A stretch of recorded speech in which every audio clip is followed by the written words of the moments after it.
de l'horizon dilaté. Il sera question principalement de trois peintres qui sont un petit peu le fil conducteur. Ce sont, en fait le premier, ils sont trois, ça fait les Bellini, ce sera surtout Giovanni Bellini dont je vous parlerai, mais enfin les Bellini, Carpaccio et Carlo Crivelli. Alors comme d'habitude, on part avec une œuvre témoin, et cette œuvre témoin, c'est une des œuvres les plus fascinantes et les plus mystérieuses possibles. C'est aussi une des œuvres les plus énigmatiques que l'histoire de la peinture nous a léguées, puisqu'il s'agit d'une composition qui a eu cette gloire d'être célébrée par M. Ruskin, qui n'est quand même pas le premier venu, comme chacun sait, du nom de plus beau tableau du monde.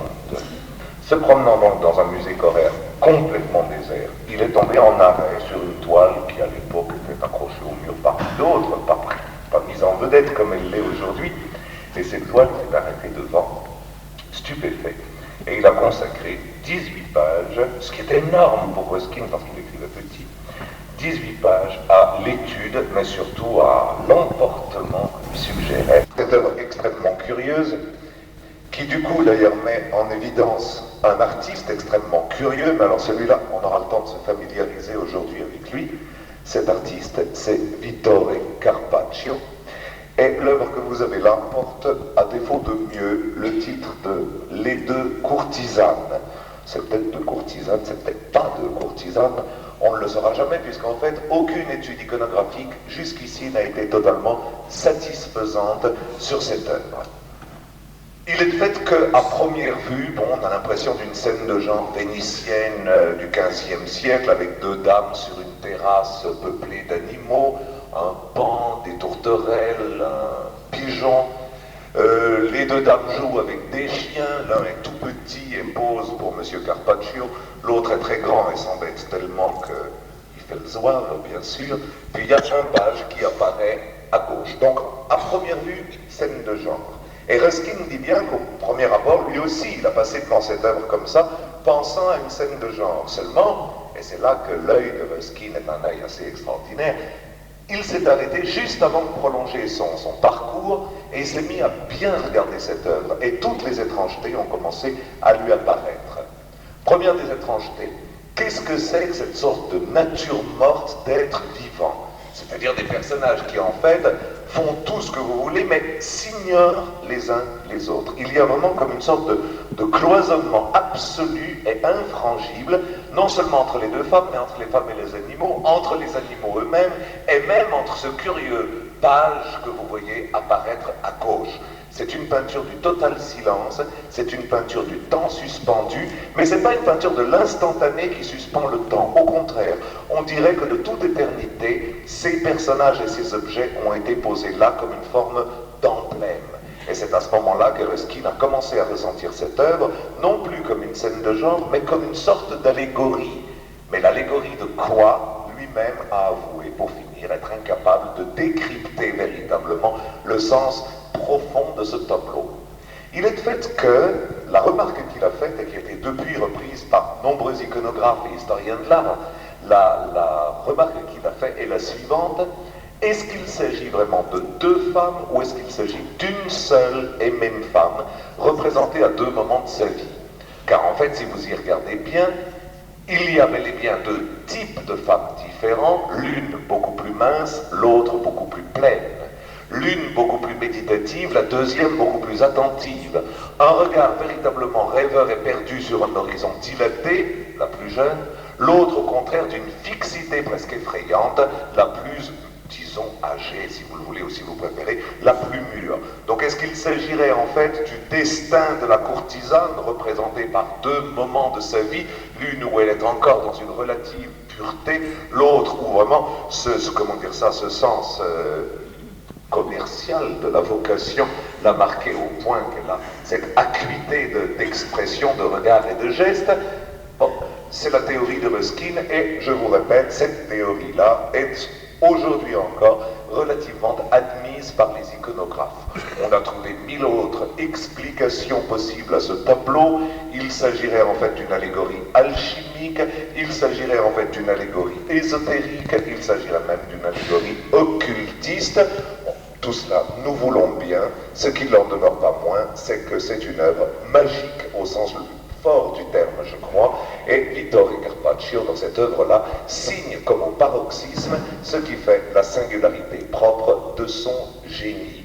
Alors tout à l'heure, après avoir introduit, disons, cette peinture vénitienne du XVe siècle, au moyen d'autres artistes, notamment les Bellini, notamment les œuvres de jeunesse de Carpaccio, nous y reviendrons et nous tenterons non pas de comprendre mieux, mais peut-être de goûter mieux cette œuvre infiniment fascinante. De toute façon, vous ne pouvez pas mieux faire que d'aller voir l'original, bien entendu, parce que l'original, bien sûr, a une transparence et une magie de couleur en plus que la diapositive exorcise, vous l'imaginez bien. Donc, à propos de ces deux courtisanes, nous disons ces deux courtisanes à propos de l'horizon dilaté, c'est-à-dire la découverte des mondes nouveaux. Au XVe siècle, vous le savez, c'est l'ouverture de ces grands axes à travers notre monde qui feront prendre conscience à l'occidental qu'il n'est pas l'épicentre du cosmos, mais qu'il en est tout au plus l'un des rameaux.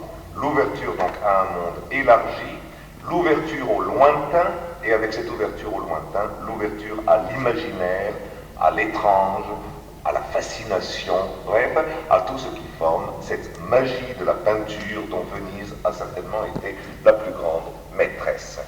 C'est donc vous dire que ce soir, après avoir consacré plusieurs semaines à parler d'autres villes comme Florence, bien sûr, ne serait-ce qu'à propos de Masaccio, Urbain, bien sûr, ne serait-ce qu'à propos d'Uccello ou de Pierre Francesca, Mantoue, à propos de Mantegna, Padoue, à propos de Giotto, nous allons aborder enfin, je crois que c'est justice parce que c'est le moment, Venise, dont je ne vous ai strictement pas parlé du tout. Et en fait, ce soir, nous ne parlerons guère que de Venise. Alors, Venise, bon, je ne vais pas refaire le numéro vénitien traditionnel. Quand on parle de Venise, on met déjà en scène un rêve.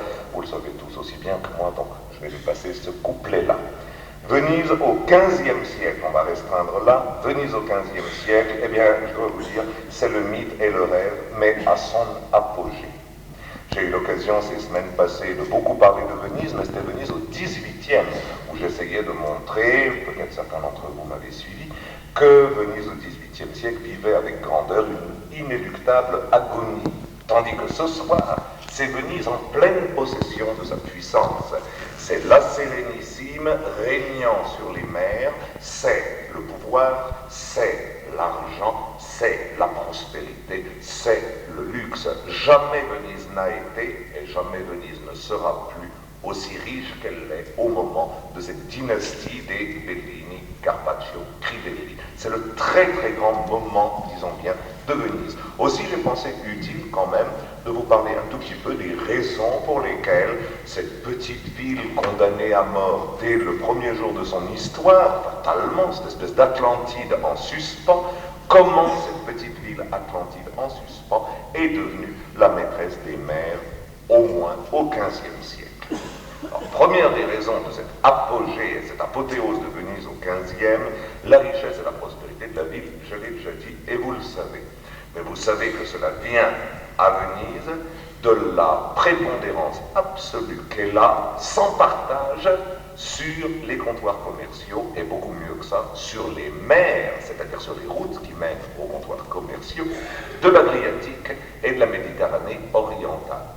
Tout l'Adriatique, toute la Méditerranée orientale flotte sous pavillon vénitien. C'est absolument le privilège, au sens propre du terme, c'est le privilège de Venise que de croiser dans ces eaux-là. Il y a des comptoirs vénitiens partout dans la région que couvrent les mers dont je viens de parler. Comptoir vénitien en Istrie, comptoir vénitien en Dalmatie, comptoir vénitien dans les îles Ioniennes, dans la plupart également des îles de la mer Égée. Leucate appartient à Venise, Rhodes appartient à Venise. La Crète, qui est l'une des têtes de pont vers l'Orient, vous l'imaginez bien, est sous privilège vénitien. Chypre, enfin, sera bientôt un fief de Venise. Vous voyez donc la route se dessiner, elle est absolument fantastique. Quelle civilisation au monde eût pu rêver de posséder, on on oserait presque dire, une autoroute aussi triomphale que cette gigantesque, et même ces gigantesques réseaux de navigation qui permettent à Venise de correspondre avec le monde entier véritablement. Il y a la possession des mers, c'est une chose. Il y a les comptoirs en bord de mer, c'en est une autre, mais il y a beaucoup plus. Il y a toutes les relations commerciales, et par là même un peu diplomatiques et un tout petit peu culturelles, mais culturelles très loin derrière, je peux vous le dire. Il y a les relations donc, commerciales surtout, que Venise entretient alors avec le monde entier, par les comptoirs et des comptoirs, par les correspondants, par les agents, par les missionnaires, même s'il faut, parce que Venise ne crache sur rien, Venise a l'œil partout, jusqu'au fin fond de la Chine, véritablement. Et je vous rappelle, c'est assez important je crois à dire, que le premier occidental qui entrera dans Pékin à l'époque des Ming était comme par hasard un Vénitien, inutile de dire. Sa seule rivale jusque-là, et on aura à en reparler, sa seule rivale jusque-là, elle aussi une ville d'or, elle aussi une ville à flotte et à bateau, donc elle aussi une ville à vocation de commerce, sa seule rivale, ça avait été Constantinople. Mais je dis bien ça avait été, car vous savez tous que Constantinople est tombée en 1453. Dès lors, Venise seule, elle peut même exorciser ce complexe de l'ancienneté, ce complexe de la sacralité qu'avaient les Vénitiens face aux Byzantins, plus anciens, mais surtout plus authentiques qu'eux. Donc vraiment, la jumelle de Venise tombant en 1453, c'est avec la dernière des insolences que dès lors, Venise pourra régner. Constantinople est tombée, vous le savez, sous le joug des Turcs, des infidèles. L'Occident ne leur pardonnera pas. Et vous savez que dès 1453, mais même bien avant, et surtout bien après, il n'y a pas une cour occidentale qui oserait entretenir le moindre rapport avec ces infidèles. Ils sont littéralement marqués d'ostracisme pour avoir fait tomber la cité sainte, ou disons l'une des cités saintes de l'Occident chrétien. On leur en veut beaucoup, et on en a surtout très peur.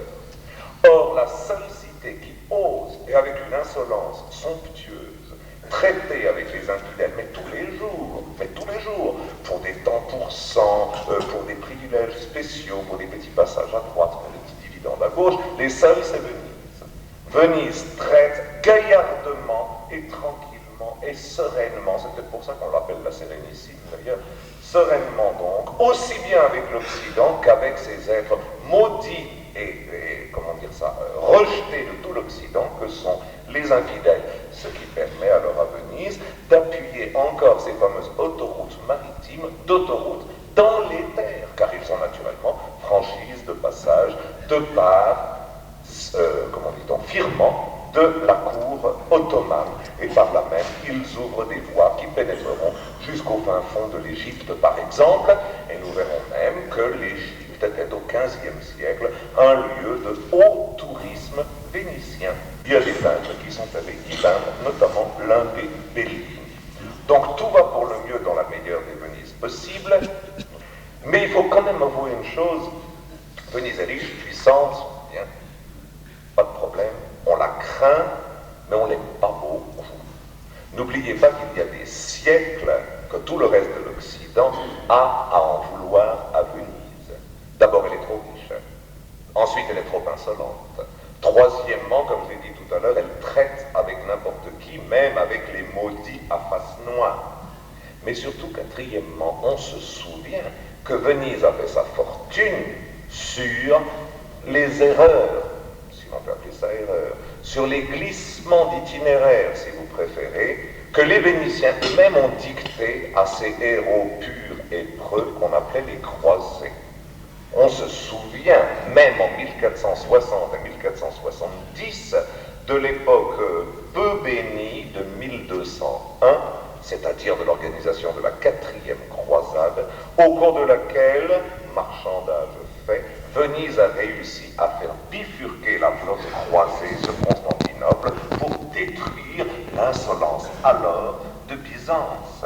Autrement dit, j'essayais de vous montrer dans un premier temps que Venise flotte, c'est le cas de le dire, sur l'or, la puissance et le respect respect de chacun, mais il y a par derrière le ressentiment aussi de chacun. Ce qui rend la position de Venise extrêmement fragile, et les Vénitiens le savent bien. Le jour où la première fissure se marquera à Venise, l'Occident fondra sur Venise pour la piler au pied le plus sûrement et le plus définitivement possible. Et vous savez que ça arrivera bientôt. Ce seront les Génois qui seront les premiers, les Gerfaux, qui se précipiteront sur Venise. Et nous aurons l'occasion d'évoquer cela. C'est une ou deux générations plus tard, à l'époque de Titien, Tintoret et Véronèse, qui seront l'objet d'une de nos rencontres également. Pour l'instant, donc, tout va bien, mais sachez qu'à la première fissure, c'en est fait de Venise. Et c'en sera fait de Venise, comme je vous l'ai dit. Voilà donc, disons, un petit tableau rapide, mais enfin, un petit tableau de ce qu'était Venise à l'époque. Que vous dire d'autre? Qu'à Venise, il y a, dit-on, à cette époque-là, 320 000 habitants, et qu'il y a en fait 700 Vénitiens qui dirigent la ville. Le reste ne compte strictement pas. Vous savez en effet que Venise a l'ironie de se prénommer République, mais vous savez qu'en fait, il s'agit d'une oligarchie farouche et protégée où à peine au total 700 privilégiés mènent le destin de la cité. Les autres ne sont même pas des citoyens. Ils n'ont strictement aucun droit, même pas le doge. Quand je vous rappelle, mais vous le savez bien sûr, qu'à la tête de Venise, il y a ce fameux doge, l'ancien dux de la période latine et romaine, et post-romaine surtout, eh bien ce doge, on en a fait l'emblème somptueux et fastueux du pouvoir de Venise, et on lui a complètement bouclé, et le bec et le reste. Il ne peut strictement rien faire d'autre que de paraître sur la grande gondole d'apparat au moment des épousailles de la Sérénissime et de la mer. Tout est mené par quelques dizaines d'individus appartenant à cette oligarchie privilégiée qui forme le Grand Conseil, le Petit Conseil et le Conseil des Sages. Eh bien, si je précise encore cela, c'est tout simplement pour vous dire que tout ce que nous allons voir ce soir, tous les artistes que nous allons mettre en scène, toutes les œuvres que je vais vous présenter, ont été en fait commandités par cette aristocratie ô combien puissante, parce qu'elle a, je le répète, tout le pouvoir et tous les pouvoirs en main, que sont les représentants des trois conseils de Venise. Tout se passe autour d'eux, donc tout se passe autour des grandes salles du Palais des Doges, que vous connaissez certainement tous, pour les avoir déjà visitées. Il y a donc, je termine mon tableau et après ça on part pour Venise, si vous voulez bien, il y a donc un doge qui ne sert à rien sauf à porter les grandes dalmatiques en or, copiées froidement sur celles de Byzance, mais avec l'élégance italienne. Il y a les quelques dizaines de membres des trois conseils, il y a 300 000 habitants qui ne savent pas très bien pourquoi ils poussent leur gondole, sinon pour la prospérité, non pas de leur ville et d'eux-mêmes, mais de l'oligarchie patricienne, et il y a, je pense quand même important de vous le dire, les mineurs ferment les oreilles, 86 000 prostituées recensées. C'est très important, juste de citer la chose, car vous savez qu'elles seront, certaines d'entre elles, du moins, parmi les commanditaires des arts les plus importantes. Vous les avez déjà vues sous le pinceau de Carpaccio. Dans quelques semaines, vous les retrouverez sous celui de Titien. Il y a là comme une forme de vie presque japonisante, au 15e, après ça change pas, ça deviendra moins bien, mais presque japonisante, un petit côté geisha, qui est assez important dans l'histoire de la culture, pour que nous ayons plusieurs fois ce soir à y faire référence encore, donc j'aime mieux tout de suite vous le dire, dans le sens que vous ne soyez pas choqués. Alors, comme promis, on part pour Venise. Alors, nous arrivons maintenant à Venise, seulement encore une fois, cette Venise-là, c'est naturellement pas la Venise dont je veux vous parler. La Venise dont je veux vous parler, c'est celle-ci, et vous connaissez peut-être ce document, c'est le premier plan publié de Venise. Or, il date exactement de la période qui nous intéresse, il date de 1499, et par là même, je ne sais pas si vous le savez, c'est le premier plan de ville de l'histoire occidentale. C'est la première fois qu'un artiste recevait la commande d'un plan cavalier de ville. Or, si je le dis, c'est que vous connaissez l'artiste, parce que je vous ai montré plusieurs fois de ses œuvres, c'est Jacopo de Barbari, dont nous avons vu des dessins, souvenez-vous déjà, et voilà donc gravé par lui, Voilà le centre de Venise, et vous reconnaissez sans doute aucun la belle façade sur quai du Palais des Doges et à l'arrière-plan les boules de glace de Saint-Marc. Hein. Puis ensuite vous voyez les canaux latéraux, notamment le canal du Pont des Soupirs, mais bien sûr que le Pont des Soupirs n'y figure pas encore. Alors c'est cette Venise-là, la Venise de 1499, que nous allons aborder maintenant. Cette Venise-là, heureusement, elle existe encore.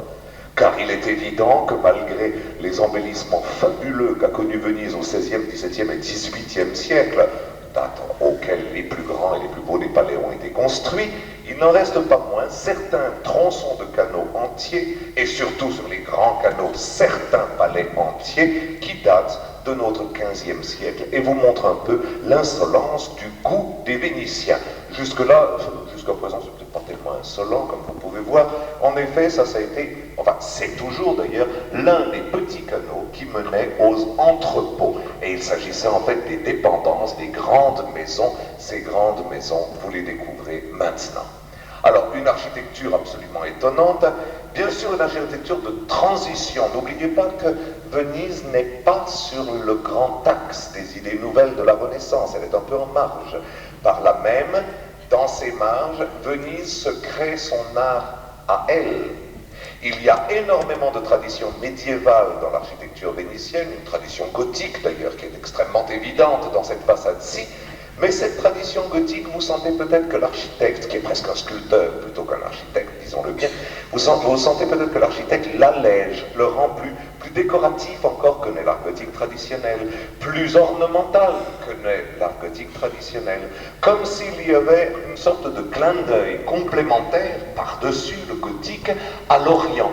Dans la multiplication de ces lancéoles, de ces trèfles, de ces pignons, de ces balustrades et de tout cela, on trouve quelque chose de la délicatesse léventine, si vous le voulez, quelque chose en tout cas de la délicatesse des palais de l'Orient et de Constantinople en particulier. En plus, vous savez sans doute, la plupart de ces palais du XVe siècle, à l'époque de la grande prospérité, étaient encore ornés de verres de couleur, de verres jaspés, voire d'inclusion de jaspe. Certains même avaient des façades en partie argentées ou dorées. Dès l'instant où Venise a commencé cette fameuse et longue faillite qui a été la sienne, l'occupation majeure des Vénitiens le matin en se levant a été de commencer à limer les balustrades histoire de se payer à manger. Donc aujourd'hui, ces balustrades sont peut-être un peu nues, mais essayez de voir, au-delà de la simple pierre, ce qu'a pu être, et ce qu'est encore d'ailleurs, la somptuosité vénitienne. Mais vous aurez remarqué une chose qui, personnellement, m'a toujours frappé, et vous a certainement aussi souvent frappé en allant à Venise. C'est somptueux, c'est certain. C'est luxueux, c'est certain. Mais c'est d'une très grande austérité. Venise est une ville très austère. N'est-ce pas? On pense toujours au carnaval, au débridement du carnaval. Très bien, c'est le 18e. Dans la période classique qui nous intéresse aujourd'hui, 15e et début du 16e siècle, pas au-delà, Venise, par son architecture, montre ce goût qu'elle a de l'austérité. Une austérité de bon ton, si vous le voulez. Venise est puissante et veut exprimer cette puissance avec une véritable dignité. Il y a un besoin de dignité architecturale qui est extrêmement frappant, je trouve, dans la plupart des palais de cette époque-là. Et l'emblème même de cette dignité vénitienne, je suis allé le chercher pour que ça vous donne un petit emblème, sur la façade de l'Ospedale Maggiore, l'hôpital principal, l'ancien hôpital principal de Venise, bien sûr. Vous connaissez le bâtiment, je pense, il date de la fin de la période renaissante. Et alors, à la façade, on voit encore aujourd'hui toute une série d'admirables bas-reliefs. Moi, je les trouve stupéfiants parce que ce sont de véritables trompe-l'œil, presque de véritables anamorphoses, pourrait-on dire, dans l'espace. Trompe-l'œil en ceci que, bien sûr, c'est plat ou presque plat, à quelques centimètres de champ près, mais l'habileté de l'artiste a été telle que vraiment se créent des sortes de gigantesques espaces perspectifs. Alors, ce panneau que vous avez là, c'est l'emblème même de la sévérité vénitienne. Un somptueux portique de lignes rigoureuses et pour ainsi dire implacables, et apparaît avec une dignité divinité digne, alors vraiment de la Metro-Goldwyn-Mayer, le lion, symbole, comme vous le savez sans doute, de Saint-Marc, lui-même symbole, parce qu'il en est le patron, de la ville de Venise. Alors on va voir un peu plus en détail, voilà. Vous voyez maintenant un peu mieux ce lion-là. Et vous savez, au cours des siècles, il n'est quasiment pas un peintre vénitien qui ne sera chargé, à un moment donné ou à un autre, pour l'un des conseils ou pour l'autre, de peindre, parfois même de sculpter, un lion symbole de Venise. Ce sera le cas de Carpaccio à la fin de sa vie, ce sera le cas en plein XVIIIe siècle encore de Tiepolo, en fin de carrière d'ailleurs, également. Alors bon, cette toute petite promenade à travers les canaux pour voir quelques façades de l'époque 15e, début 16e, ce petit arrêt maintenant à l'Ospedale Maggiore pour voir cet emblème de Venise nous amène maintenant à assombrir pour 2 secondes le tableau. Cette petite promenade, encore une fois, a dû vous convaincre de la richesse et de la prospérité de Venise, et surtout de la puissance de Venise, et surtout de cette volonté de rendre digne cette puissance. Si vous avez senti ça, je crois que vous avez bien senti Venise. Alors cette dignité a peut-être une raison d'être semi-consciente chez les Vénitiens. Cette raison d'être, c'est un complexe atavique. J'ai d'ailleurs déjà parlé de ce complexe, mais maintenant je vous le montrerai par l'image. Ce complexe atavique, c'est la jumelle d'en face, c'est Constantinople. Pendant des siècles et des siècles, jusqu'à 1453, l'insolence de Constantinople contrebalancera l'insolence vénitienne.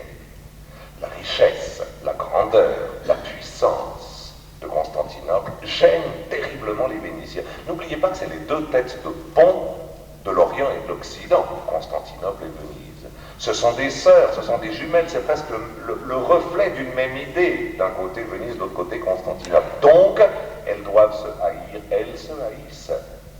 Vous savez que c'est Venise qui remportera pour finir la peau de Byzance, mais enfin bon, ça durera jusqu'à 1453. Or, ce qui est affreux, c'est que des Vénitiens, il y en a plein à Constantinople, et quand ils rentrent, ils font toujours la même gaffe dans les mêmes salons, ils racontent comme c'est beau à Constantinople. Les Vénitiens finissent par croire que Constantinople est pavé d'or, finissent par croire que les colonnes sont en lapis-lazuli, les chapiteaux en cristal de roche et que sais-je encore, que le basileus a encore plus d'allure que leur doge avec son bonnet de pain. Autrement dit, il y a, et il y aura pendant des siècles, non seulement cette haine politique, économique et commerciale, mais disons cette sorte d'envie, je dirais presque culturelle, face à Constantinople. On parle trop de ces grandes églises, de ces grandes basiliques, on parle trop de ces mosaïques d'or, on parle trop de tout cela, et ça excède littéralement les Vénitiens. Alors, imaginons pour quelques minutes que nous sommes de nouveau en, disons, 1452, naturellement, on y va, juste avant la chute de Constantinople, et qu'un Vénitien raconte ce qu'il y a vu. Alors il racontera certainement qu'il y a vu une basilique dont la coupole est plus grande qu'aucune coupole ne l'a jamais été, et cette basilique est consacrée à la patronne de la ville, c'est-à-dire à Sainte Sophie. Il racontera qu'il y a vu les colonnes les plus amples du monde, d'un seul tenant de basalte et d'un seul tenant de jaspe, et avec à l'entrée des vases gigantesques en marbre venus des contrées les plus lointaines, gigantesques tellement qu'on dirait des bénitiers pour géants, à proprement parler. Il racontera aussi que les portes sont des portes de bronze antiquissimes, mais que, et de leur grandeur et de leur portée, on a l'impression qu'elles ont été faites par des artistes qui n'étaient pas des hommes, mais au moins des géants, si possible des héros, des demi-dieux, pourquoi pas même d'ailleurs des dieux, n'est-ce pas? Et toute l'architecture témoigne de cette invraisemblable grandeur, jusqu'aux chapiteaux, d'une richesse comme jamais on en a vu jusqu'alors, par le dessin, par la découpe, par l'élégance et la variété même de ces types. Mais tout cela n'est rien encore, raconte le Vénitien transfuge, tout cela n'est rien. Quand on regarde en l'air, alors véritablement le miracle se produit, car on découvre que ce n'est même pas de l'architecture, c'est un mirage. La basilique est entièrement faite en or. Elle est entièrement nimbée dans une lumière d'or. Pourquoi? Parce qu'elle est entièrement recouverte de cycles de mosaïques plus étourdissants de beauté les uns que les autres, et tout cela au nom du Christ qui, le méchant, s'est installé entre l'empereur et l'impératrice de Byzance en laissant tomber les Vénitiens. Alors, vous pouvez bien imaginer que le fiel monte à Venise. Les Vénitiens détestent les Byzantins, les Vénitiens détestent Constantinople, les Vénitiens détestent Sainte-Sophie. Alors qu'est-ce qu'ils font? Sainte-Sophie à domicile. Saint-Marc de Venise, qui est une église, comme vous le savez sans doute, infiniment plus byzantine et par la même orientale qu'occidentale, c'est un tout petit peu, ça n'est pas que cela, je ne voudrais quand même pas, mais enfin, c'est un tout petit peu la réponse au luxe insolent de Byzance. Faire aussi beau, et peut-être même essayer de faire plus beau encore. On y mettra, comme vous savez, des siècles, car c'est en des siècles que s'est élaborée la grandeur, la beauté, et chose étonnante d'ailleurs, l'unité de cette basilique Saint-Marc. Je dis bien chose fabuleuse, parce que quand on pense que c'est pendant 7 siècles que l'on a sans cesse agrandi, embelli, repris et modifié, on se demande aujourd'hui par quel miracle tout cela tient encore debout à l'œil. Or, cela tient fichtrement bien debout.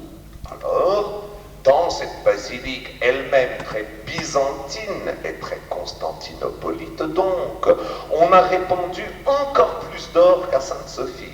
Ah, il y en a à Sainte-Sophie sous la coupole, ben nous on en mettra même sous le narthex. Et c'est ainsi qu'on a créé ces grands cycles de mosaïques au narthex par exemple, comportant des coupoles, elles aussi ambitieuses que la grande coupole de Sainte-Sophie. Et on confie à ces mosaïstes le soin de raconter dans l'or, de ciseler, pourrait-on dire, dans l'or, l'histoire de l'Ancien Testament, l'histoire du Nouveau Testament, l'histoire du Christ et de la Vierge, comme par exemple ici, toute cette série de vignettes merveilleuses d'ailleurs, racontant l'histoire de Noé. Vous voyez flotter 3 fois l'arche, notamment il y a un départ de l'arche avec les couples d'animaux en bas, donc quelque chose très très connu, mais au passage, profitons-en, c'est vraiment merveilleux.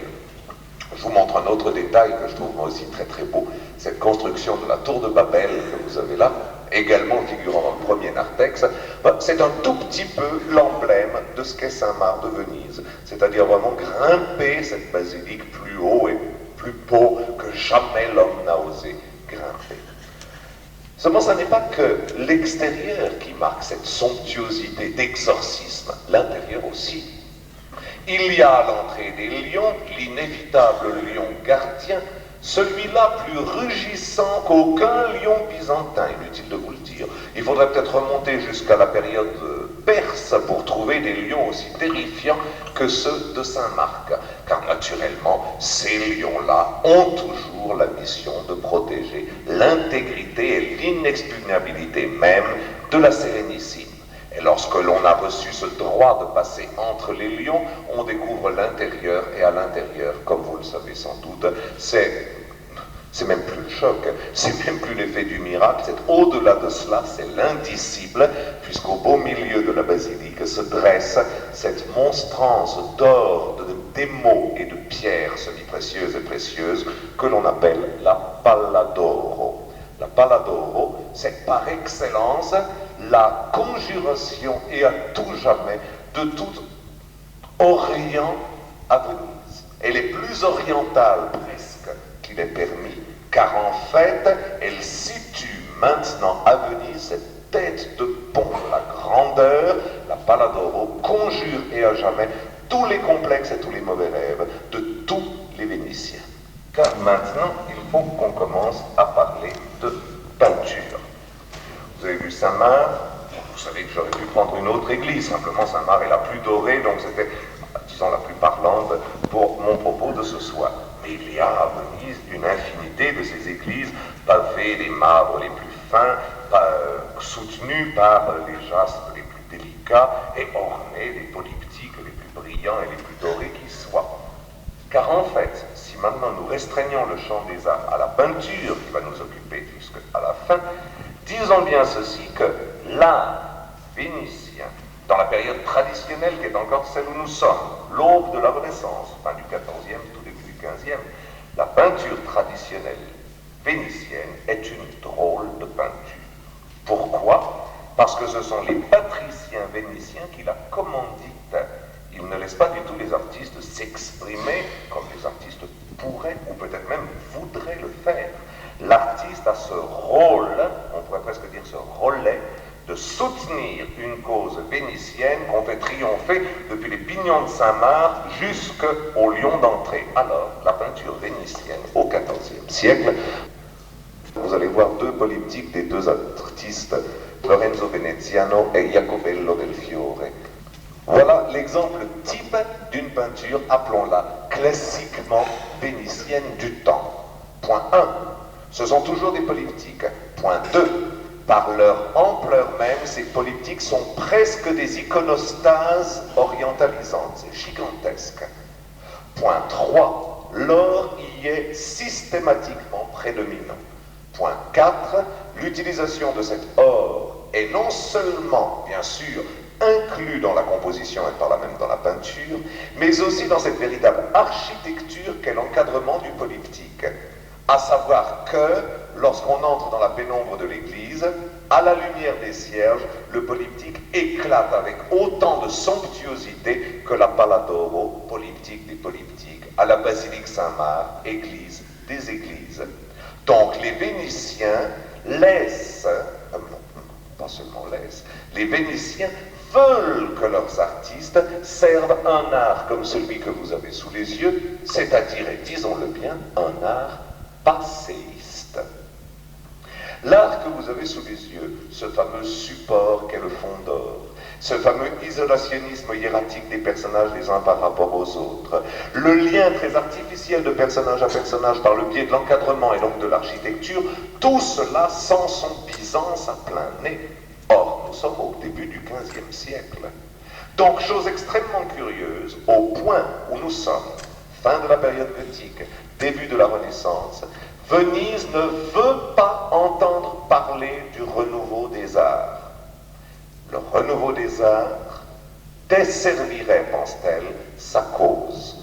Il faut encore répandre à foison le faste, et le faste ne peut s'exprimer que par l'or.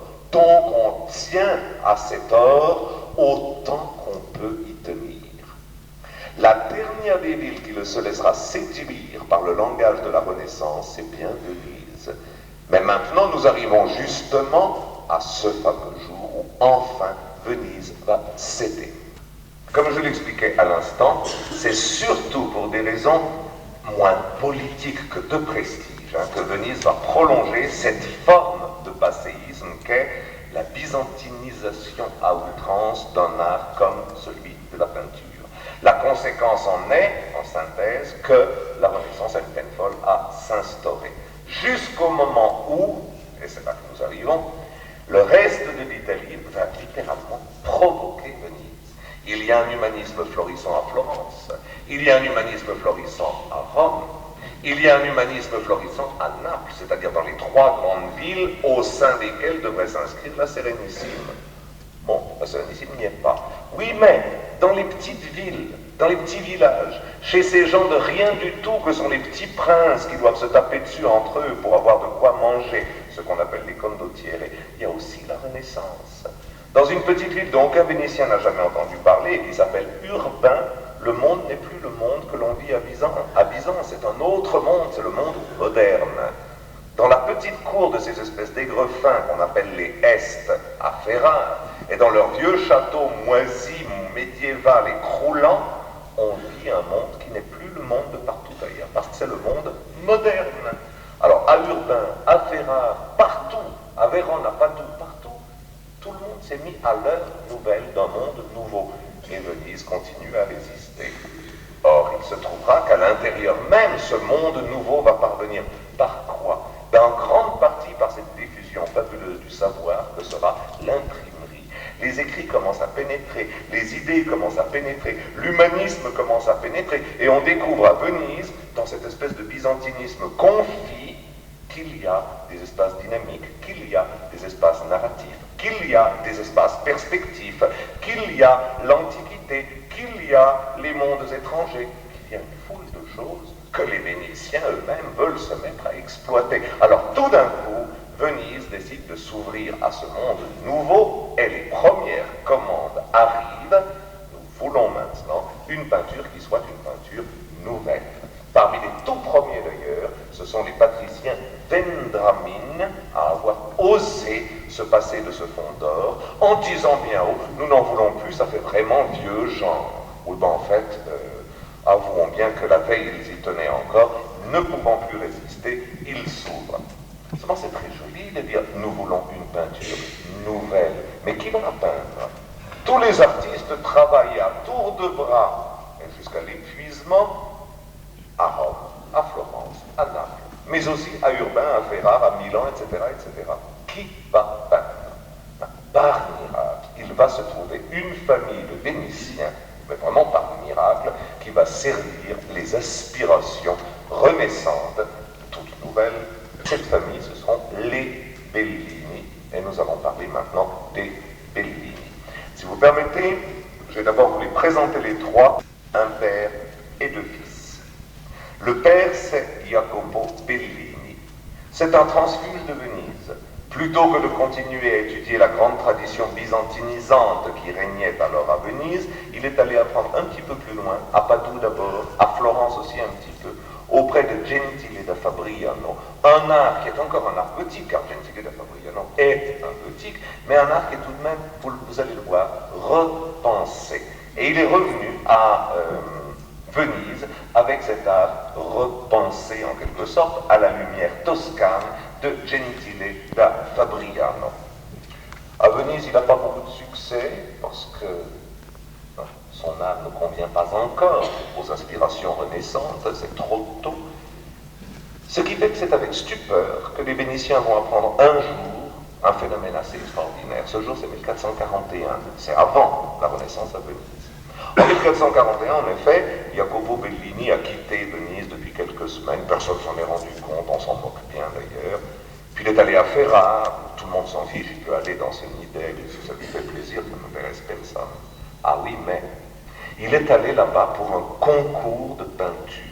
Vous savez, les princes de la Renaissance, partout ailleurs en Italie, on est en pleine Renaissance, les princes de la Renaissance adorent les concours de peinture, ou de musique, ou de littérature. Ils adorent au fond jouer au jugement de Paris, hein. Il y a un tout petit côté comme ça, ouais, divin, ils aiment bien présider des aéropages. Alors le concours de peinture est très simple. Lionel d'Este, le grand Lionel d'Este, a décidé de faire son portrait. Et tous les artistes sont conviés. Le prince désignera celui qui lui convient le mieux. Oh, il y a tous les grands artistes, ou presque tous les grands artistes. Il y a en tout cas ce vieux géant encore ô combien respecté et adulé qu'on appelle Pisanello. Et tout le monde se dit, Pisanello, naturellement, emportera le morceau. Or, qu'apprennent les Vénitiens, c'est que c'est leur peintre qui a remporté le morceau. Jacopo Bellini a fait le tableau qui a été choisi par Lionel d'Este. Et c'est la première fois que les Vénitiens vont un tout petit peu douter de leur certitude face à ce qui est le grand coup. Peut-être ce fait-là, l'éviction du vieux Pisanello pour un Vénitien, un tout petit peu ouvrir la main à l'entrée des idées renaissantes en terre de Venise. Bellini aura, comme je vous l'ai dit, deux fils. Je vous les présente très très rapidement. Ces deux fils sont l'aîné Gentile Bellini, qui naturellement a été l'élève de son père, qui a naturellement du talent, mais comme tous les fils aînés, il en a naturellement beaucoup moins que son père. Ça va de soi. C'est un bon peintre, c'est un peintre valable, c'est certainement pas un titan de la peinture, du tout. Donc, avec beaucoup de sagesse, il s'est confiné dans un genre où il sera imbattable, c'est le portrait. Il sera le portraitiste officiel des doges de Venise. Ce qui lui permettra d'ailleurs de voyager, car s'il peint les doges, il peint aussi les hôtes des doges.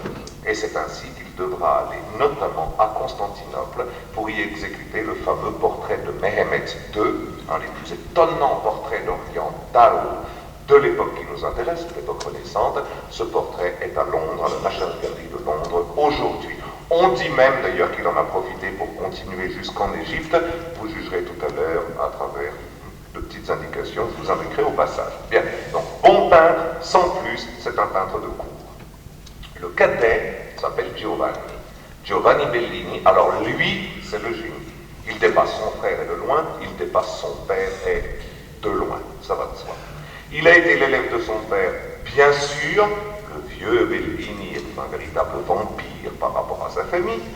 Il s'exploitait sur ses chantiers tant qu'il le pouvait, il était l'élève de son père, mais il est parti.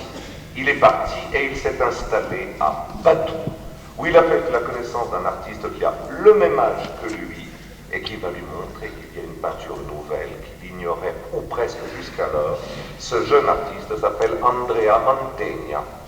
De temps en temps, le fils cadet des Bellini rentrera à la maison d'ailleurs avec ce Andrea Mantegna, qu'un beau jour, comme vous le savez, la fille de la maison regardera avec assez de gentillesse pour que le mariage ait eu lieu.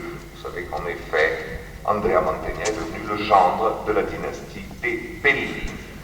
Giovanni Bellini, par l'atavisme, disons, de la dynastie, mais aussi et surtout par la liberté qui est la sienne dans sa formation, cette façon d'aller regarder à droite et à gauche, notamment chez Mantegna, mais chez bien d'autres, ce qui se peint, Giovanni Bellini est certainement le plus grand des trois.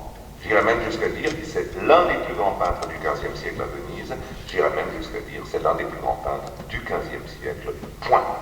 Voilà pourquoi nous allons maintenant voir rencontrer les Bellini, voir ce qu'a été leur apport et surtout voir Giovanni Bellini, bien sûr.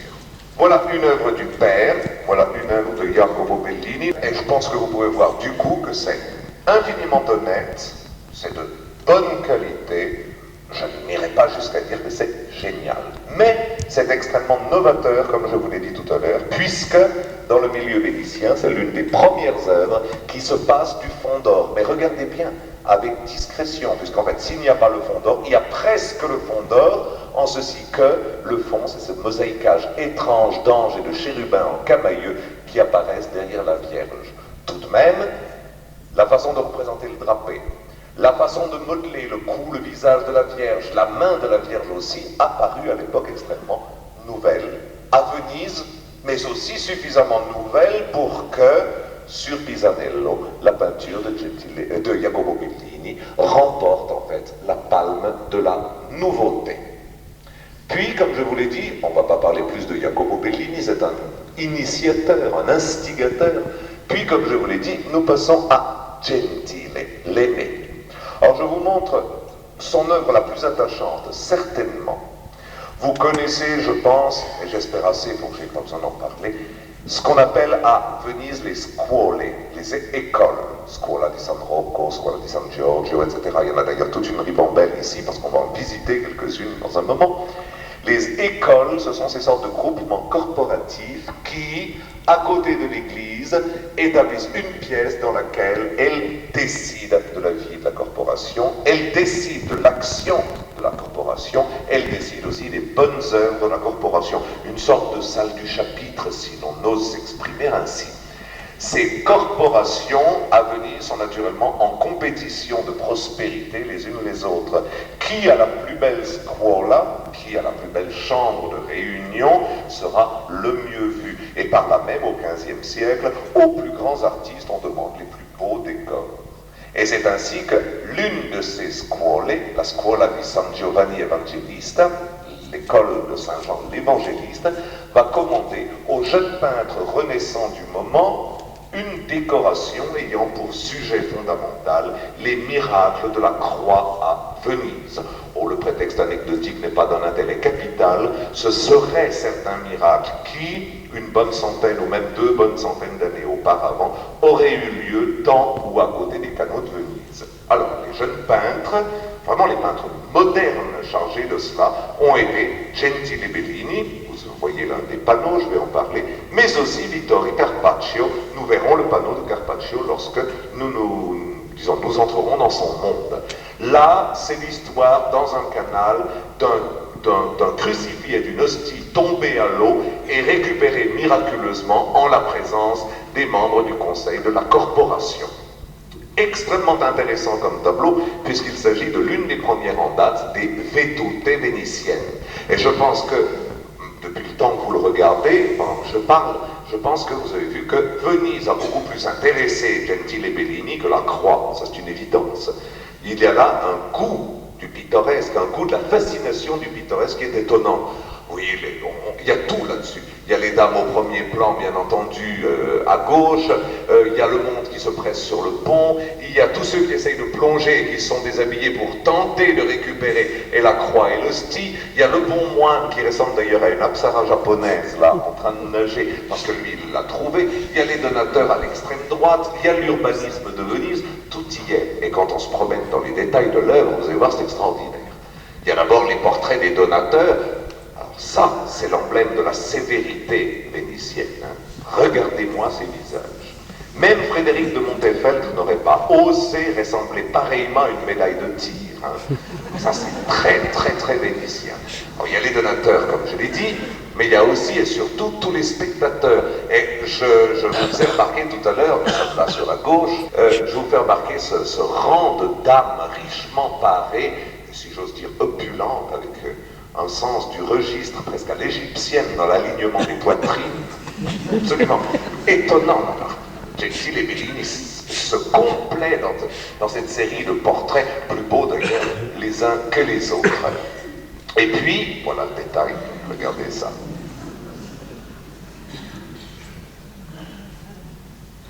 Oh, j'ai jamais vu si grand, c'est-à-dire dont je parlais de la peinture. Bon, et puis il y a, outre, disons, les personnages des premiers plans, il y a des choses extraordinaires qui se passent aussi dans les arrière-plans. Notamment, je ne sais pas si vous aviez remarqué quand vous avez vu l'ensemble, là, dans cet arrière-plan, il y a un mort, un noir, qui lui aussi s'est déshabillé pour se jeter au canal, et vous voyez qu'il est plus ou moins poussé par une dame qui apparaît en demi-corps, là, à la porte de ce qui est, paraît-il, une auberge, puisque l'enseigne se trouve juste dessus. Donc, une peinture pour les Vénitiens totalement nouvelle, en ceci qu'elle rompt complètement avec la tradition d'immobilisme et de hiératisme exigée jusqu'alors des artistes, pour imposer ce mouvement de la vie, cette joie de la vie, cette joie de peindre la vie qui apparaît dans l'œuvre de Gentile Bellini déjà.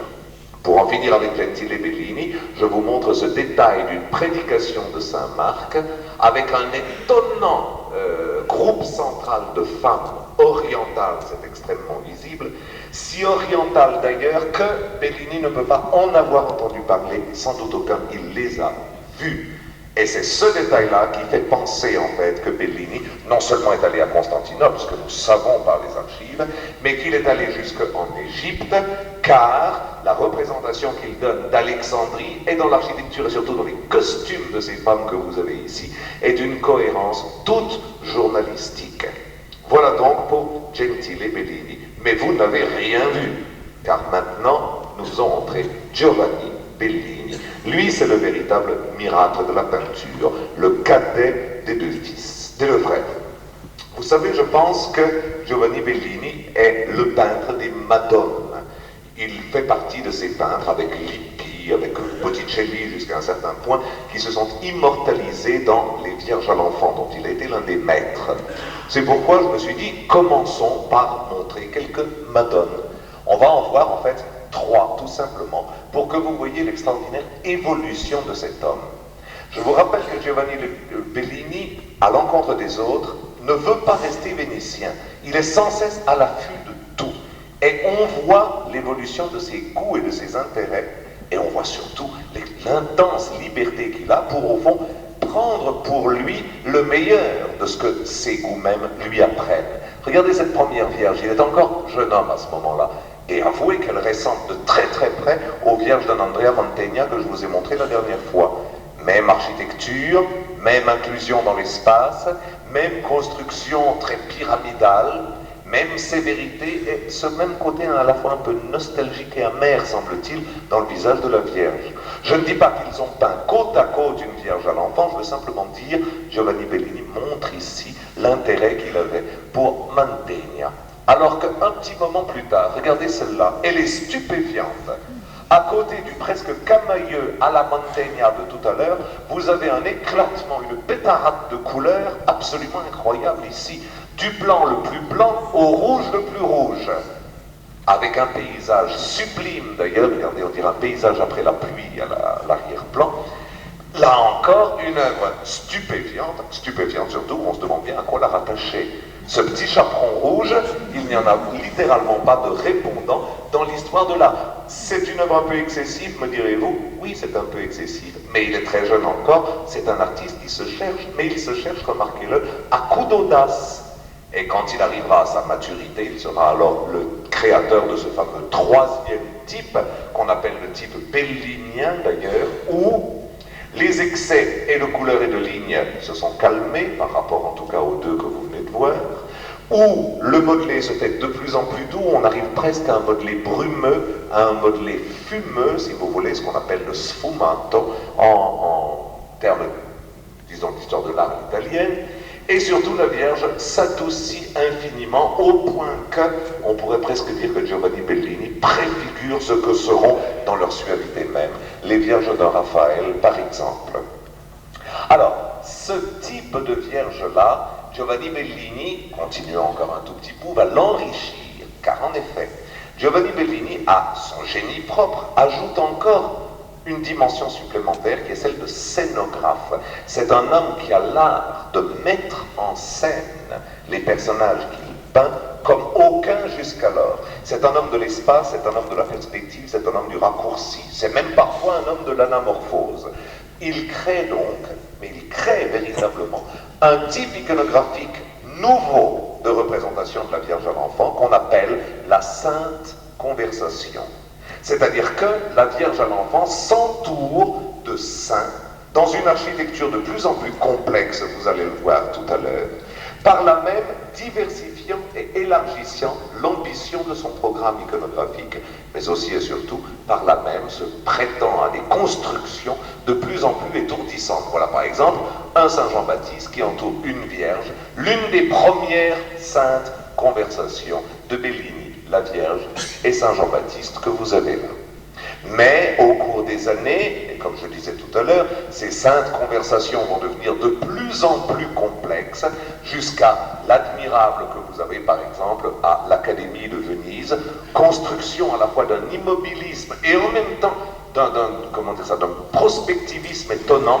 Regardez cette magnifique abside, très byzantine d'ailleurs, vous regardez, il y a de la mosaïque et des motifs presque presque dignes de Sainte Sophie en haut, mais le tout traité dans un espace architectural farouchement renaissant, dans lequel les personnages s'inscrivent avec un classicisme, en même temps une forme d'immobilisme qui est vraiment très très étonnant. En bas, vous avez sans doute noté la présence de ces anges musiciens, l'un des détails chéris par le public de l'époque et d'aujourd'hui dans la peinture de Giovanni Bellini, puisque vous savez qu'immuablement on le retrouve sur les boîtes de chocolat de Noël, ce que je trouve quand même très injuste par rapport à la merveille que ce détail. Je connais d'autres anges qui iraient beaucoup mieux pour la confiserie que ceux de Bellini. Vous n'avez pas encore vu le plus beau en matière de ces saintes conversations, mais j'espère simplement que vous en avez vu l'évolution. La Vierge à l'enfant seule, puis la Vierge à l'enfant avec un saint, puis la Vierge à l'enfant avec une série de saints formant cette sorte de sacré collège au-dessus duquel elle plane presque comme une forme de vision de l'idéal. L'une des plus belles âmes, à mon goût, je dois bien avouer, se trouve dans cette église-ci. Et cette église-ci, elle est à Venise. Vous avez sans doute reconnu la très belle façade de l'église San Zaccaria. Une des plus belles façades vénitiennes avec, vous voyez, son mosaïquage de marbre de différentes couleurs. Un côté marqueterie, pourrait-on dire, et sur la façade même, deux inclusions de bas-reliefs montrant à gauche, et vous les avez ici, deux des évangélistes, à droite, les deux autres, dans un très beau et très riche décor de boutis et de guirlandes de fleurs. Vous avez vu d'abord les deux de gauche, vous avez sous les yeux les deux de droite maintenant. Pour entrer dans l'église, une porte, cette porte est plus somptueusement décorée en grotesque que jamais à Venise. C'est vous dire encore le statut de splendeur que toute l'église San Zaccaria veut respirer. L'intérieur est d'une extraordinaire austérité, par contre, entièrement en noir et blanc, mais rassurez-vous, c'est une restauration du XVIIe siècle, une restauration presque hollandaise d'ailleurs, qui a été effectuée sur la splendeur de l'ensemble. Cette splendeur de l'ensemble, néanmoins, on la devine encore, la salle capitulaire garde encore un programme de de stalles en marqueterie qui doivent un petit peu vous rappeler quelque chose, j'imagine, sauf que c'est pas naturellement, c'est hélas beaucoup moins bon que les marqueteries que j'ai eu l'occasion de vous montrer déjà. Et enfin, au fond de cette splendeur-là, se dresse la plus belle, je crois, de toutes les saintes conversations de notre Giovanni Bellini.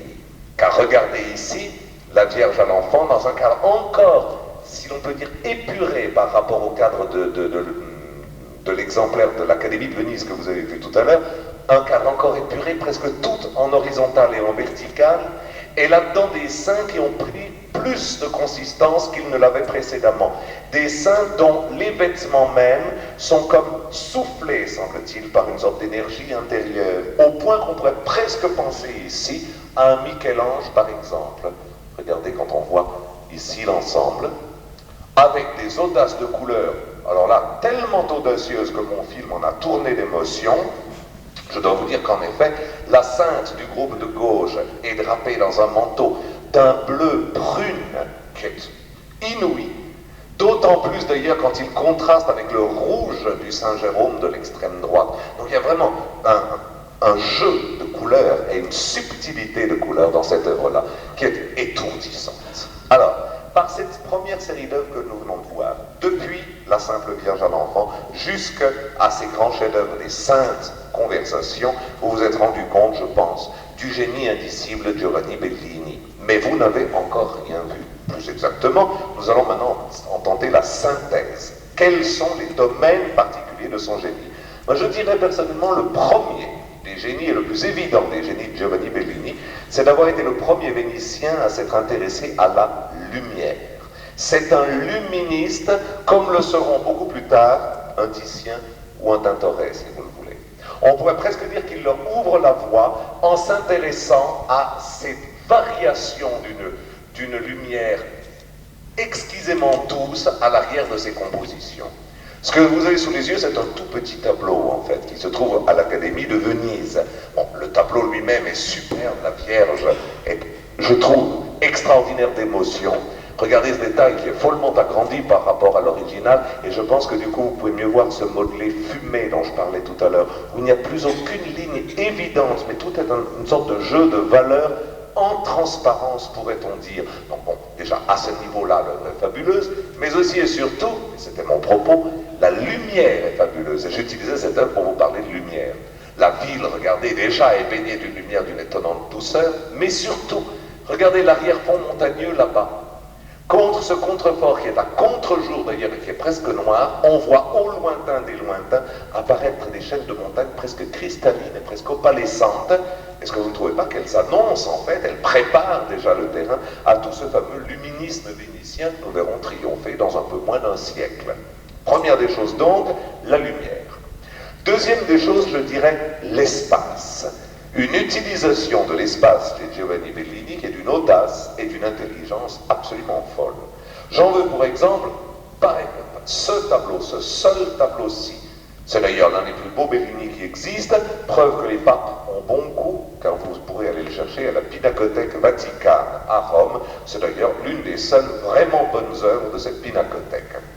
C'est une mise au tombeau donc, et vous voyez sans doute que le corps du Christ, porté et supporté par Joseph d'Arimathée avec un Saint Jean à droite qui est au suprême degré du chagrin, ce groupe-là a une forme de force presque fatidique, au point où on se demande presque pourquoi c'est si fort. Et on se rend compte, je crois, assez rapidement que c'est si fort, et c'est si dramatique, et c'est si puissant, parce que Bellini nous a mis, nous, dans une étrange situation. Si vous y regardez de près, c'est nous qui sommes au fond du tombeau.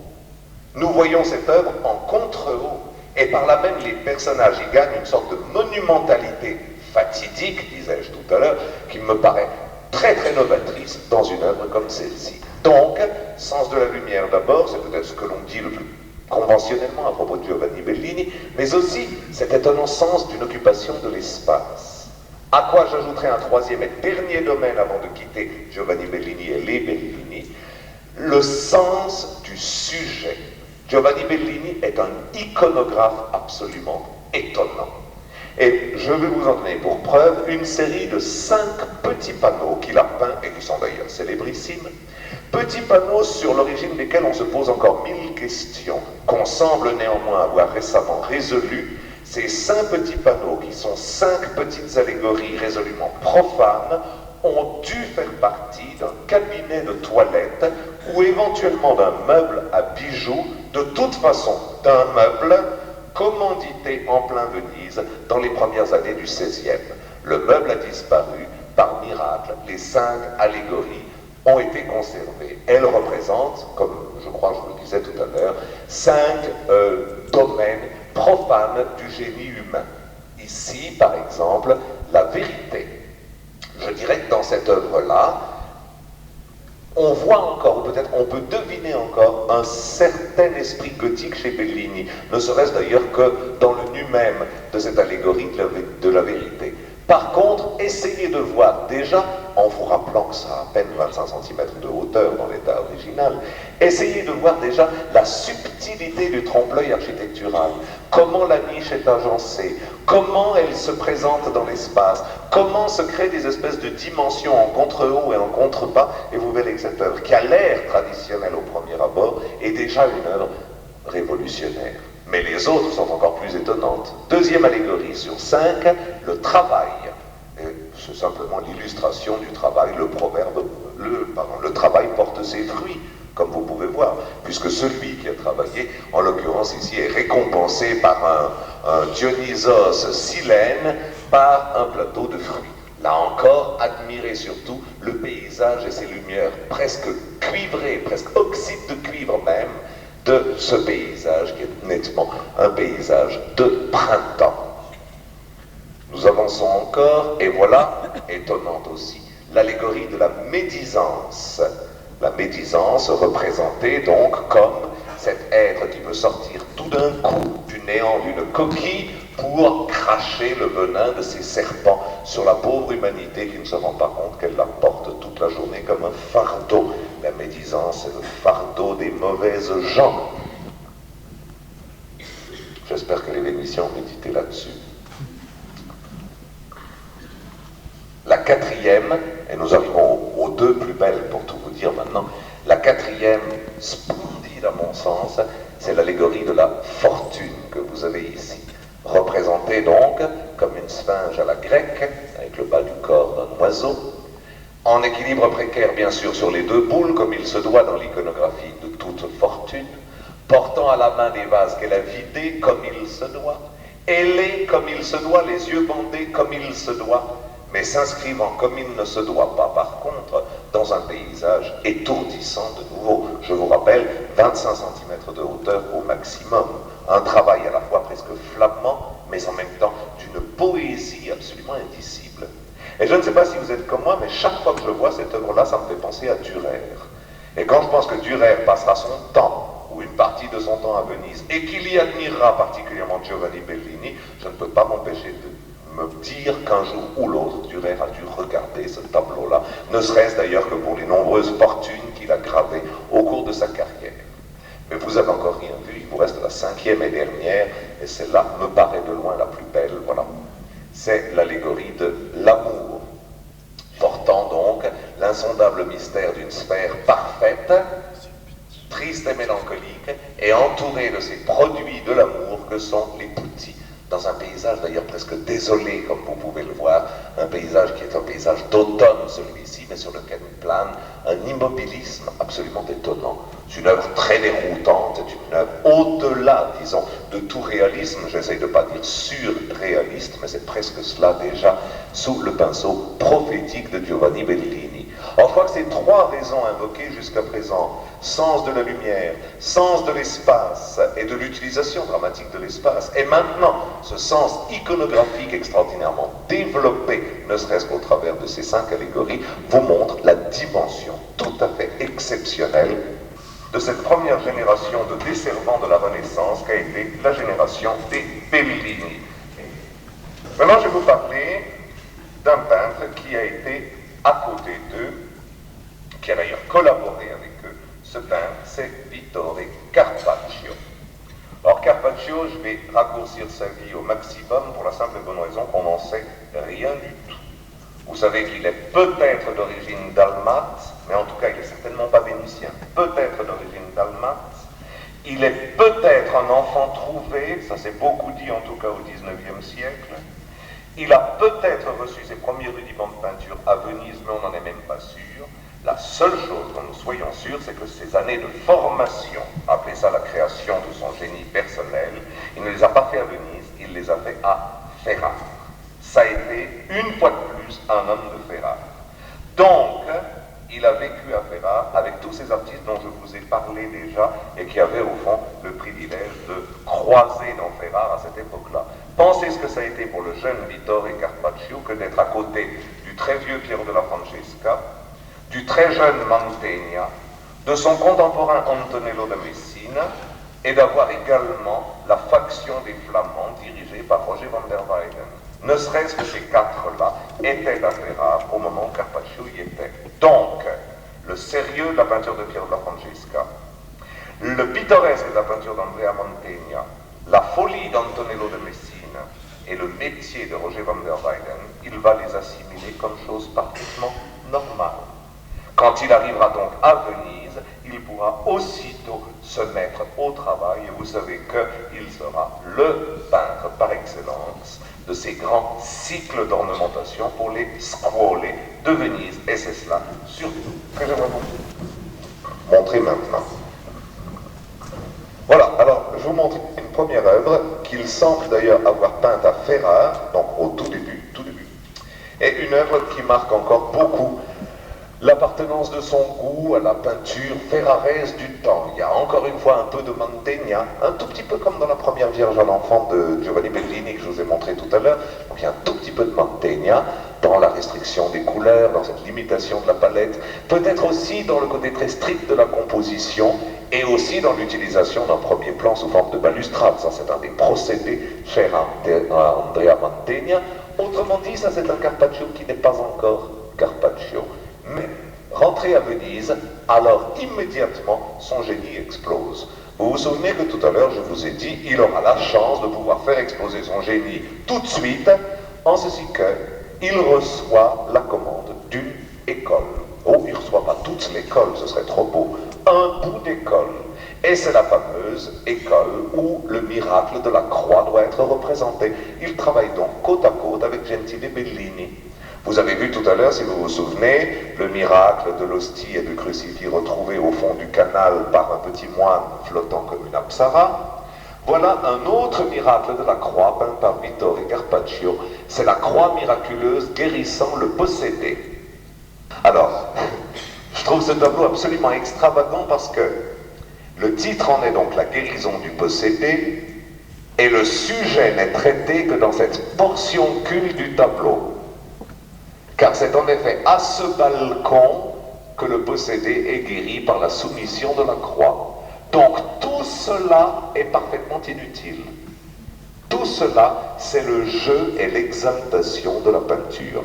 Donc vous voyez que, travaillant cette fois-ci côte à côte, Gentile, Bellini et Vittore Carpaccio ont éprouvé le même sentiment de libération. Ils se jettent sur leur composition et ils peignent Venise jusqu'à n'en plus pouvoir. Et j'imagine très bien, vous direz que j'ai l'imagination débridée et facile, j'imagine très bien que l'un admirait les gorges de l'autre et que l'autre pouvait admirer les effets perspectifs de l'un. Car ils ont travaillé, je vous le rappelle, ensemble dans cette scuola. Alors comme tout à l'heure nous nous sommes promenés dans le tableau de Bellini, on va se promener dans le tableau de Carpaccio. D'abord je voulais juste vous montrer le décor, parce qu'après tout c'est Venise. Puis maintenant, réentrer dans le tableau pour voir. Alors chez Carpaccio, à l'encontre de chez Bellini, c'est moins l'ensemble qui l'intéresse que le détail. Ça, c'est son côté flamand. Il adore le détail. Il s'y complaît avec une richesse et un bonheur d'ailleurs étonnant. Les costumes des personnages sont d'une sophistication infinie. On pourrait presque parler de maniérisme déjà d'ailleurs. Personnages extraordinairement allongés et vêtus de parures, aussi bien hommes que femmes d'ailleurs, vêtus de parures incroyablement sophistiquées, incroyablement complexes. Et jusqu'aux toutes petites utilités comme cet enfant que vous avez ici, sont traités avec un amour du détail qui est absolument étonnant. Regardez à l'arrière-plan, le fameux pont en bois que l'on pouvait lever. Il a existé ce pont, bien entendu, le fameux pont qu'on pouvait lever au moment des passages des grands bâtiments. Ce pont en bois était peint scrupuleusement par Carpaccio. Et il s'est tellement amusé avec son pont en bois à faire des effets de perspective qu'avoué, on jurait une marqueterie. À un peu près, on dirait une intarsia, comme je vous en ai montré déjà beaucoup. Mais cette marqueterie est peuplée, et vous voyez surtout cette étonnante population de gondoles et de gondoliers qui parcourent toute l'œuvre. Là encore, d'ailleurs, on pourrait presque parler de japonisme, curieusement, dans cette façon de susciter dans l'espace ces gondoles qui sont comme en suspension. Et ces gondoles ont d'ailleurs beaucoup plus amusé Carpaccio que son possédé, inutile de dire. Vous avez la gondole dans laquelle se trouve un couple d'amoureux, par exemple, avec les fameux vêtements à crever qui commençaient à être à la mode. Vous avez la gondole qui contient le philosophe, le voilà. On dit d'ailleurs, et c'est peut-être vrai, qu'il pourrait s'agir d'un autoportrait du jeune Carpaccio. Et puis enfin, après les amoureux et le philosophe, celui qui fiche rien, voilà. On pourrait dire la gondole du poète que vous avez ici, avec naturellement le détail fabuleux. Le bichon maltais le plus drôle qu'on ait jamais vu en matière d'histoire de l'art, sans doute aucun. Donc dans une œuvre comme celle-ci, vous commencez déjà à voir se dessiner un tout petit peu, disons dans l'anecdotisme, je veux bien, mais vous commencez à voir se dessiner déjà ce que sera le génie de Carpaccio. Mais il apparaît surtout alors dans le deuxième cycle qu'on lui connaît, c'est la fameuse histoire de Sainte Ursule, peint alors par Carpaccio, seul responsable du chantier, pour la Scuola di Sant'Orsola, à Venise bien sûr. Alors, si vous voulez bien, je ne vous raconte pas l'histoire de Sainte Ursule à travers les peintures, nous n'avons pas le temps d'abord, et puis surtout, ces peintures sont là pour que vous goûtiez la beauté du style même de Carpaccio. Sachez donc simplement que ce premier tableau nous raconte l'arrivée des ambassadeurs anglais, avec d'ailleurs des portraits d'ambassadeurs anglais plus anglais qu'il est permis, blond et l'air sévère. Voilà d'un peu plus près. Détails qui sont d'ailleurs une fois de plus somptueux. Pendant que les ambassadeurs sont reçus, Ursule parle à son père, une composition dans laquelle Carpaccio s'amuse à montrer la révérence qu'il avait pour Piero della Francesca, repensez au fameux songe de Constantin de la légende de la croix d'Arezzo. C'est exactement le même type de composition, mais alors là, traité avec un, me semble-t-il, génie complémentaire. Puis nous avons, et surtout, le départ de Sainte Ursule et des ambassadeurs, gigantesque composition dans laquelle Carpaccio joue non seulement avec la dimension humaine que sont les innombrables figurants massés au bord du quai, mais il joue surtout avec la dimension urbaine en créant cette ville idéale qui tient d'ailleurs autant de Venise que de métropolis, et dans laquelle vraiment il s'amuse à créer des espaces perspectives délirants. Regardez l'embarquement des fiancés ici, Ursule arrivant sur le château arrière du vaisseau, et regardez cette très belle vue en raccourci de Venise avec les grandes nefs prêtes à partir. Et je pense que vous aurez remarqué du coup l'amour qu'a Carpaccio pour le bateau. Ça c'est les 10 000 vierges qui ne le seront bientôt plus d'ailleurs, en train de s'embarquer à la suite d'Ursule les inconscientes. Vous aurez remarqué donc sans doute cette fascination qu'a Carpaccio pour le bateau qui s'en va, le bateau qui quitte le quai. C'est extrêmement curieux de voir que cet homme, qui n'est pas un Vénitien, n'a pas du tout l'attachement des autres au milieu vénitien, même des Bellini. Lui, c'est tout un type prêt à fuir, pourrait-on dire, et il n'y a pas une composition de lui dans laquelle on ne retrouve cette fameuse gondole où il y a toujours cette sorte de poète solitaire, parfois de face, parfois de dos, parfois dans le plus étrange des trois quarts, mais tout au moins partant. Toujours, il y a quelqu'un qui part, chez Carpaccio. Troisième cycle, les deux premiers que nous avons vus, c'était presque des cycles de jeunesse, disons bien. Troisième cycle, c'est le cycle de maturité, c'est le fameux cycle de Saint-Georges des Esclavons.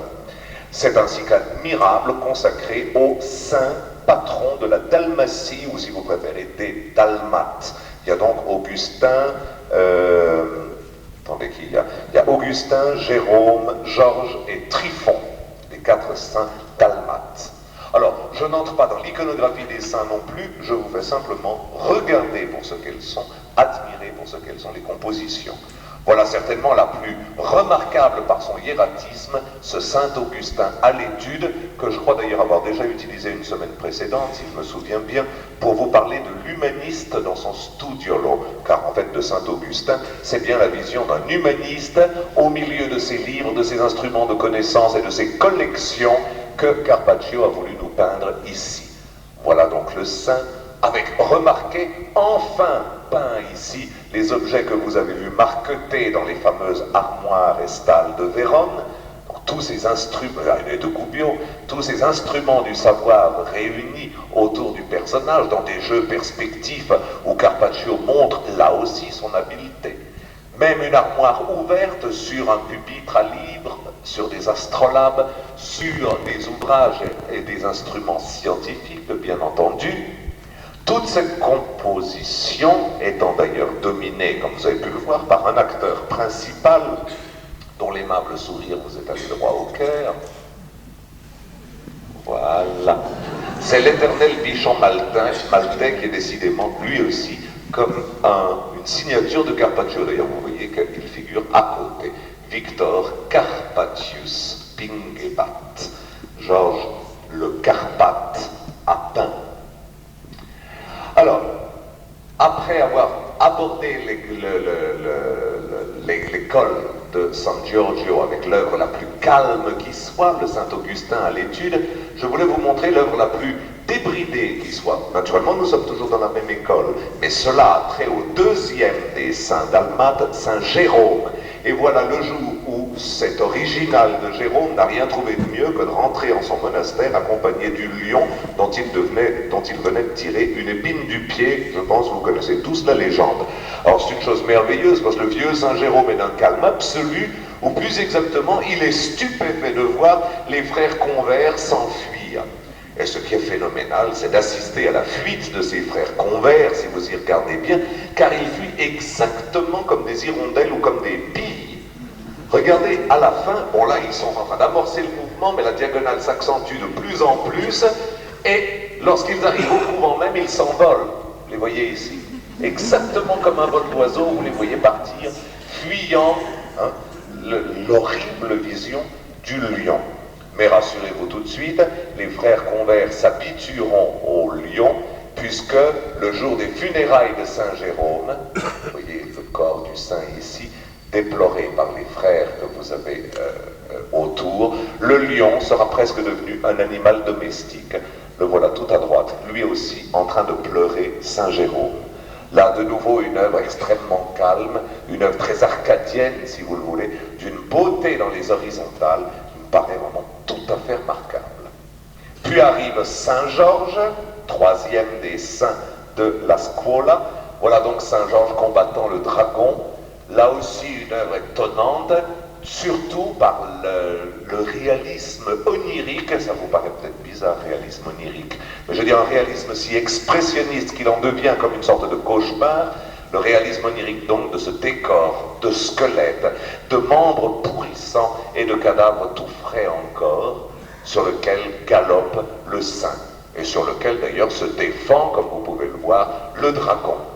Un dragon presque chinois, que cela n'étonne personne, des dragons chinois, Carpaccio envoyait, je pense, tous les jours sur les vases que l'on commençait déjà à trafiquer dans la Venise de son temps. Et puisque nous avons lâché le mot, ou presque, d'Orient, la dernière composition que je vous montre dans cette Scuola, le triomphe de Saint-Georges, est une sorte de chant à l'Orient, un hommage à cet Orient qui fascinait Carpaccio. Vous avez vu par le sens des costumes, le sens des étoffes, le sens des détails qu'il avait, que c'est un homme qui ne pouvait qu'être sensible au faste de l'Orient. Alors il s'offre le luxe de traiter comme une miniature persane de la meilleure époque la dernière scène de la vie de Saint-Georges, qui est donc le triomphe de Saint-Georges rentrant dans les murs de la ville. Chevaux harnachés à l'oriental, roi et reine caracolant à l'oriental aussi, avec un costume en brocart à plis cassés qui là aussi rappelle la meilleure école de Shiraz, par exemple, et puis aussi et surtout les fameux musiciens de l'extrême gauche sonnant de la trompette pour célébrer l'entrée de Saint-Georges, et la foule de l'extrême droite, dont les turbans extraordinaires appartiennent eux aussi à une iconographie dont on voit, me semble-t-il, qu'elle a parfaitement connu, consommé et digéré le contact avec l'Orient. Donc, dans ses œuvres des grandes scuole, Carpaccio se montre déjà un peintre d'une profonde originalité, amour du détail, goût de l'anecdote, mais en même temps originalité de composition avec des audaces picturales étonnantes parfois. Il me reste quand même, pour lui rendre totalement justice, à vous montrer maintenant les plus beaux Carpaccio. Ils sont au nombre de 2, les plus beaux Carpaccio, à mon sens, et je n'engage que moi. L'un des 2 se trouve à Berlin, l'autre se trouve à New York. L'un des plus étonnants, vous l'avez sous les yeux depuis un moment, musée de Berlin, c'est la déploration du Christ mort. Un tableau étourdissant, parce que personne n'a jamais osé cela. Je vous rappelle que ce que vous voyez n'est rien moins et rien plus que le cadavre du Christ attendant qu'on veuille bien le mettre au tombeau. Voilà le sujet. Aucun iconographe et aucun artiste, au nom de l'iconographie, n'a jamais osé représenter cela. Ce moment où le corps bleuit, se raidit et amorce, disons-le bien, sa putréfaction, comme tout corps qui se respecte. Or, dans un paysage qui est étonnant de dramatisme, c'est bel et bien ce que fait le corps du Christ. Ce corps verdit et bleuit à la fois, ce corps se durcit à la fois dans cette image de la mort expressionniste que vous avez tout autour, et cependant que s'activent ici au deuxième plan ceux qui préparent le sépulcre. Je vous montre quelques détails. Un vieux fossoyeur qui s'est arrêté pour contempler le corps du Christ. Et au deuxième plan, d'ailleurs, quelque chose qui fait toujours frémir les égyptologues, la première représentation d'une momie égyptienne sous le pinceau d'un peintre occidental, la voilà. Et puis aussi les maris, dont le groupement est étonnant, puisque la Vierge, pâmée de douleur, a pris à peu près le teint du cadavre de son fils. Ce premier tableau, comme je vous le disais tout à l'heure, très grande composition, se trouve au musée de Berlin. Le deuxième, à mon sens, encore plus surprenant, encore plus déroutant, se trouve au Metropolitan de New York.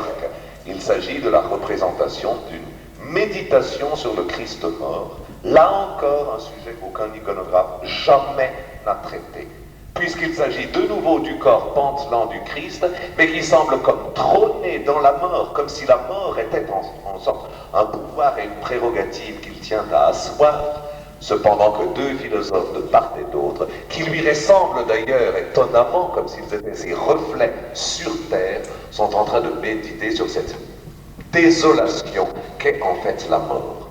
Et la vraie mort, c'est la mort du paysage, un paysage extraordinairement dramatisé, comme vous pouvez le voir ici. Ce sont 2 tableaux qu'il faut avoir vus une fois, parce que ce sont parmi les tableaux les plus déroutants de toute l'histoire de la Renaissance. Mais il ne faut pas trop s'en étonner, nous sommes à Venise, qui par excellence est une ville déroutante. Et je ne pouvais tout de même pas quitter Carpaccio sans vous montrer au moins, à nouveau, un détail des 2 courtisans. Puis maintenant, je devrais vous parler de Crivelli. Je me suis laissé tellement emporter que c'est exactement l'heure à laquelle, selon le programme, je devrais arrêter. Tant pis pour vous, ceux qui veulent partir ou doivent partir partent, mais je prendrai encore 5 minutes pour vous parler de Carlo Crivelli. Crivelli s'inscrit dans la tradition juste après les peintres que sont les Bellini et Carpaccio. Juste après. Il fait presque partie de la même génération, mais si j'ose dire, un tout petit tenant plus loin. C'est un peintre qui a commencé sa formation à Venise, qui a appris son métier à Venise, et puis qui a fait une bêtise à Venise. Pour une sortie de stupide histoire d'enlèvement, enlèvement de jeune fille, vous pouvez bien imaginer, il a été exilé de Venise. Et cet homme a passé sa vie entière à errer dans les marches, se fixant principalement d'ailleurs dans la petite ville de Ascoli Piceno, menant une vie qui est une vie de réprouvé. Carlo Crivelli est une sorte d'exilé réprouvé. Il aura beaucoup de peine à créer une école, il aura beaucoup de peine à créer un style, il aura beaucoup de peine à appeler le succès. Mais quand même, le succès est venu. Sa peinture est une peinture d'isolé, sa peinture est une peinture de marginal, je ne veux quand même pas dire de hippie, mais ce serait presque ça. C'est une peinture complètement en marge de tout, parce que, encore une fois, personne ne lui adresse la parole. Cette peinture-là est l'une des plus déconcertantes qui soit. Toutes les singularités de Giovanni Bellini, toutes les extravagances de Carpaccio sont comme décuplées chez Carlo Crivelli. C'est ce que je voulais vous montrer par quelques exemples choisis. Lorsqu'il peint un polyptyque, car il en peindra, je vous ai dit, la reconnaissance en tout cas viendra dans les matchs, lorsqu'il peint un polyptyque, c'est un polyptyque plus vénitien au sens passéiste du terme que jamais. C'est plus byzantin qu'à Byzance, c'est plus médiéval qu'au Moyen-Âge. Et malgré tout, on sent que ce Carlo Crivelli étrange a connu les grands artistes, il a connu les lois de l'espace et de la perspective, il a connu, bref, toutes les séductions d'un art nouveau, mais qu'il régurgite dans un langage d'une infinie étrangeté. Cette infinie étrangeté, je voulais vous en montrer le progrès au travers de Vierge à l'enfant. Voilà cette étrange, unique elle aussi d'ailleurs, Vierge de la Passion, puisque la Vierge voit comme en rêve tous les instruments de la Passion du futur Christ, dans un décor de guirlandes de fruits et de fleurs, à proprement parler orientaliste lui aussi. D'ailleurs, vous vous montrer un détail. Regardez juste ce détail, la colonne, le coq du reniement de pierre, et au-dessus de tout cela, des poires, des pommes. Mais je veux dire, vraiment, regardez comme c'est étrange, et de composition, et de jeu, j'entends cette espèce de jeu de l'espace, ce jeu de la prophétie chez la Vierge, tout ça est exprimé de façon vraiment très, très curieuse. Crivelli est en effet un peintre d'une habileté absolument folle, il peut tout faire. Les mains les plus fines, si fines qu'elles sont presque squelettiques, les regards les plus transparents, si transparents qu'ils en sont presque voyants, les étoffes les plus riches, si riches qu'elles en sont presque insupportables, le tout rendu dans une atmosphère absolument unique. Vous voyez très bien qu'il connaît la Renaissance, je le répète, mais vous sentez qu'il la retrempe à son propre génie, et c'est le génie d'un homme qui a mûri seul, donc le génie d'un homme qui peut tout se permettre. Les extravagances les plus folles possibles. Regardez ces vierges. Regardez l'omniprésence de ces fruits en guirlande toujours, c'est tellement curieux derrière ces vierges. Regardez cette façon de jouer avec le pied de l'enfant, c'est bizarre aussi, iconographiquement parlant. Regardez la petitesse du coquin qui est là. Regardez les mains de la Vierge, on dirait des crabes. Regardez tout cela, vraiment toutes les singularités chez lui. Après les Vierges, alors les scènes bibliques. Et quand il se lance dans les scènes bibliques, c'est proprement effrayant. Regardez l'ange de l'Annonciation déferlant sur le pauvre monde. Regardez la violence du drapé. Regardez même la violence de l'expression. Je dirais qu'on n'a jamais peint des anges comme ça depuis Crivelli jusqu'à Burne-Jones. Ils sont presque pré-raphaélites, ces anges. Déjà l'ange est étourdissant, alors que direz-vous de la Vierge? Voilà. Là aussi, presque prise dans la tempête de l'arrivée de l'ange, avec l'extraordinaire clair-obscur d'ailleurs de la fenêtre par laquelle apparaît la lumière. Chose absolument sublime. Vous avez vu au-dessus, El tapis persan qui pend. Là encore, c'est de l'orientalisme, bien sûr. Et comme si ça ne suffisait pas, je vais vous montrer une deuxième annonciation, celle de la National Gallery de Londres. Alors là, vraiment, Crivelli prouve qu'il connaît la perspective, prouve qu'il a lu Alberti, et même qu'il l'a peut-être un peu trop lu, prouve qu'il connaît tous les problèmes de chant, de contre-chant, etc. Prouve, en plus de cela, qu'il est décidément le plus singulier des peintres, ne serait-ce qu'en collant ses cucurbitacées à l'entrée même de la maison de la Vierge, et naturellement sous les pieds de l'ange. Cette peinture-là est l'une des plus déconcertantes qui soit. Merci de votre attention.